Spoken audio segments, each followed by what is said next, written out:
પહેલગામ આતંકવાદી હુમલા બાદ ભારત અને પાકિસ્તાન વચ્ચેના સંબંધોમાં તણાવ વધી રહ્યો છે।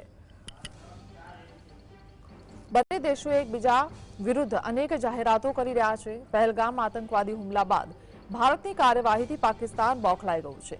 સિંધુ જળ સંધિ રદ કરીને પાણી રોકવામાં આવતા પાકિસ્તાનના પ્રધાનમંત્રી શાહબાઝ શરીફનું નિવેદન સામે આવ્યું છે।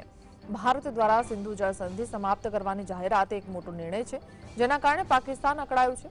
દરમિયાન પાકિસ્તાનના વડાપ્રધાન શાહબાઝ શરીફે કહ્યું છે કે પાકિસ્તાનના પાણીને ઘટાડવા અથવા વાળવાના કોઈપણ પ્રયાસનો સંપૂર્ણ તાકાતથી જવાબ આપવામાં આવશે। અમે કોઈપણ દુરાચારનો જવાબ આપવા માટે સંપૂર્ણપણે તૈયાર છીએ। આ વિશે કોઈએ ભૂલ ન કરવી જોઈએ। પાકિસ્તાન 240 મિલિયન લોકોનો દેશ છે। અમે અમારા બહાદુર સેનાની સાથે ઊભા છીએ। આ સંદેશ મોટેથી અને સ્પષ્ટ હોવો જોઈએ। શાહબાઝ શરીફે કહ્યું છે કે શાંતિ અમારી પ્રાથમિકતા છે। અમે અમારી અખંડિતતા અને સુરક્ષા સાથે ક્યારેય સમાધાન કરીશું નહીં। આ પહેલા પાકિસ્તાની નેતા બિલાવલ ભુટ્ટોએ સિંધુ નદીના પાણી પર નિવેદન આપ્યું હતું। સિંધુ નદીના કિનારે એક જાહેર સભાને સંબોધતા બિલાવલ ભુટ્ટોએ કહ્યું કે હું સિંધુ નદી પાસે ઊભા રહીને સ્પષ્ટપણે કહેવા માંગુ છું કે સિંધુ નદી આપણી હતી, આપણી છે અને આપણી જ રહેશે।